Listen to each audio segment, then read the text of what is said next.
Hello, bienvenue sur C0. J'espère évidemment que tu vas bien. Et aujourd'hui, je vais faire durer un petit peu le suspense. T'as vu la vidéo? C'est crypto que je ne veux plus. Et oui, je vais te faire un peu durer le suspense. Donc, il y aura encore une autre vidéo, tu l'auras bien compris, où je te dirai les cryptos que je vais recharger. Mais par contre, malgré tout, tu verras que c'est intéressant de regarder les cryptos sur lesquels, en revanche, je ne rechargerai pas, en tout cas, pas à ce jour. Allez, on y va. Let's go!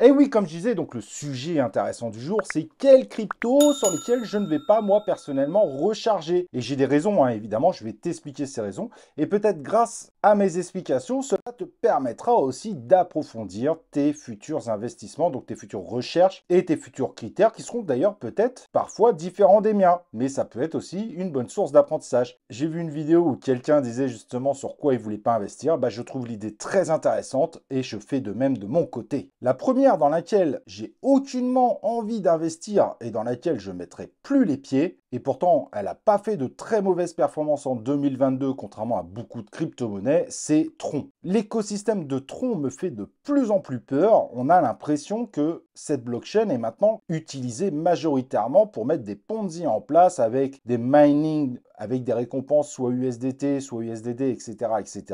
Et je trouve ça assez malsain parce que finalement, des projets concrets qui avancent, qui peuvent roxer du poney, bah, j'en vois pas dans l'univers de Tron. Donc j'ai l'impression que c'est en train de se transformer en un énorme Ponzi et que cela pourrait nous éclater en pleine tête le jour où ça marchera plus ou le jour où ces Ponzi viendront évidemment détériorer violemment l'image de la blockchain.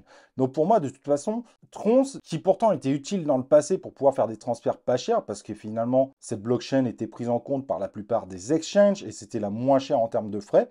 Mais aujourd'hui, Tron me fait extrêmement peur et j'y mets plus le moindre centime. D'ailleurs, j'en ai plus du tout et je n'ai pas du tout l'intention de rentrer dedans tant que je ne verrai pas tous ces systèmes Ponzi et tout qui tournent autour se faire bloquer, etc.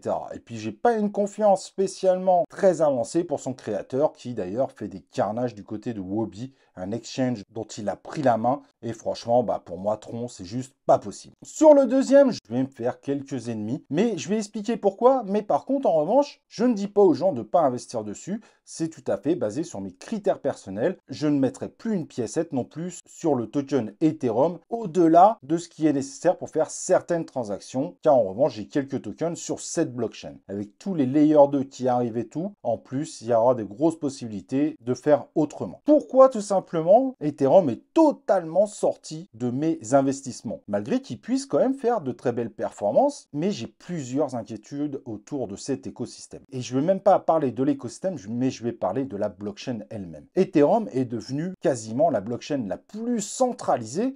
Lido a par exemple plus de 36% du marché en termes de validation, ce qui permet potentiellement de créer deux blocs d'affilée, ce que je trouve extrêmement dangereux, ce qui amène évidemment à une énorme faille, alors que c'était censé être un peu la blockchain sécurisée. Alors je dis pas que Lido veut le faire, mais en imaginant que Lido se fasse pirater ou je ne sais pas, ou qu'il se fasse prendre en otage pour des choses pas claires, mais qu'est-ce qui pourrait se passer derrière? De plus, ils sont obligés de répondre aux régulateurs américains. Donc maintenant, Lido est obligé, si les régulateurs américains leur imposent de faire des actions, bloquer des transactions, voire de détourner des Ethereum, après tout, tout serait possible, eh ben, Lido serait obligé évidemment d'intervenir et d'appliquer la demande, sachant que d'ailleurs, ce n'est pas les seuls. La majorité aujourd'hui des transactions sont réalisées aux États-Unis en termes de validation. Et donc, pour moi, c'est tout simplement non. Il est hors de question que je retourne dans cet écosystème. C'est un écosystème qui peut tomber du jour au lendemain. Du moins, je parle de la blockchain. Ça n'empêchera pas, évidemment, tous les layers 2, etc. de tourner, et de bien tourner d'ailleurs. Mais cette centralisation, pour moi, est un risque gigantesque. Et d'ailleurs, ça pourrait même amener à des procès dans le futur. Alors, c'est difficile de dire si c'est demain, il y a peu de chance, peut-être dans quelques années, mais qui pourrait mettre tout simplement à genoux la blockchain Ethereum. Évidemment, la valeur du token s'en fera ressentir. De plus, il y a cette mise à jour Shanghai qui va enfin permettre à de nombreux stackers de pouvoir retirer leurs Ethereum.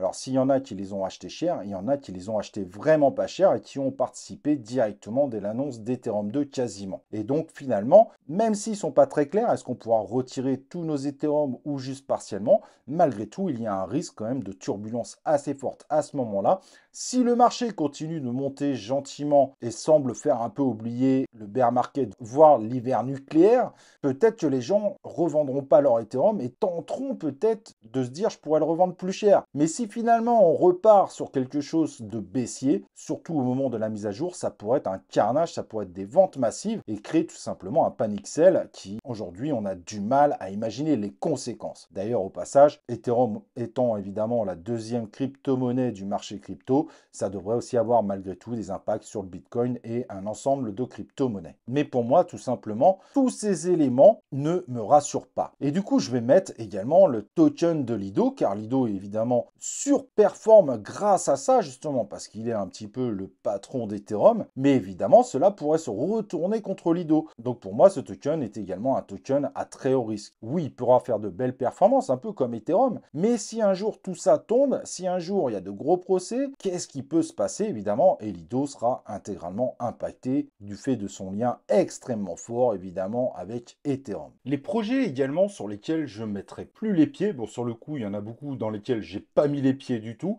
c'est des projets comme Next Step. Des projets avec des gens qui viennent pas de l'univers de la crypto-monnaie, qui font des discours complètement aberrants, genre c'est grâce à eux que le Bitcoin va évoluer, comme si en fait il y avait plein d'autres projets autour qui n'avaient jamais existé, qui veulent essayer de faire des moyens de paiement avec des connaissances très minimes. Et on le voit d'ailleurs, il suffit d'aller faire le tour de réseaux sociaux, etc.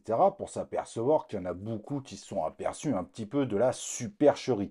Alors ça ne veut pas dire que le projet ne va pas sortir, ça ne veut pas dire que ça sera un scam. Bien que finalement l'entreprise n'ait pas PSN et n'a pas le code APE suffisant, ce qui est à mes yeux pas légal si je dis pas de bêtises, malgré tout il y a trop d'incohérences, trop de mauvaises choses qui font que ce genre de projet, il faut les fuir rapidement, surtout qu'il y en a de plus en plus depuis 2021. Il y a plein de projets, évidemment, dans ce type de secteur. Et évidemment, il n'y a que les meilleurs qui s'en sortiront. Et des petits projets comme ça, avec soi-disant des très grandes ambitions, ils vont remplacer limite les Binance, faire mieux que les Lizzy et tout, bah on sait pertinemment qu'il faut rester un petit peu cohérent. C'est des projets qui n'iront pas réellement bien loin. Il y a quand même très peu de chances. C'est presque jouer au loto. Et comme on sait évidemment, au loto, il y a très peu de chances de gagner. Et donc évidemment, quand on voit qu'il y a une grosse fronde sur Internet pour dénoncer des projets, bah, il faut évidemment se poser des questions. C'est pas du FUD pour faire du FUD. On voit bien que l'assemblage de l'ensemble des critiques qu'on peut voir, si parfois c'est un petit peu tiré par les cheveux, il y en a qui malheureusement mettent une vérité qui est flagrante, qui est assez hallucinante. Et donc, évidemment, sur ce type de projet, j'en ai cité un, mais il y en a d'autres, évidemment, autour de ça, des flash tokens et ce type de projet, on voit bien que ça tient pas bien, on voit bien, évidemment, que ça avance pas dans le bon sens, on voit qu'il y a eu des promesses sur le premier que j'ai cité, comme quoi ça permettait de ne pas payer la plus-value pour les résidents français. On sait évidemment que c'est une bêtise internationale. Et donc, tout ce type de projet, je vous recommande évidemment de les éviter.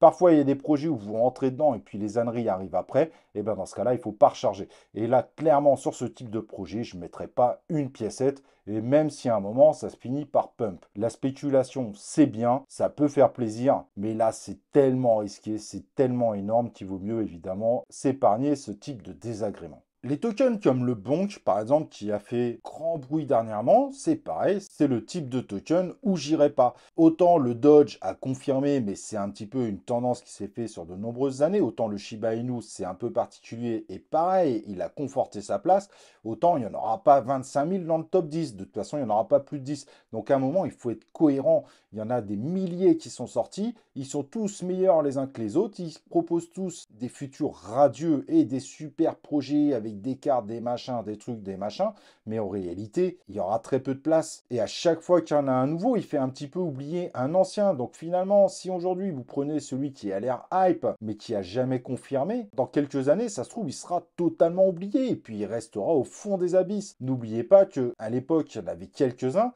Et ce type de tokens se sont multipliés par 10 000. Sauf que les investisseurs dans l'univers crypto, évidemment, n'ont pas multiplié par 10 000. Donc pour moi, c'est plus que jouer au loto, c'est carrément du casino. À la limite, autant investir dans un qui sort, au risque de se faire scam, évidemment, parce qu'on sait qu'il y a beaucoup de scams dans cet univers des mêmes coins. Mais miser sur un qui a la hype aujourd'hui, en espérant dans 3 ans qu'il a encore la hype, alors qu'il y en aura 10 000 autres qui vont sortir, ça me paraît être un investissement complètement fou.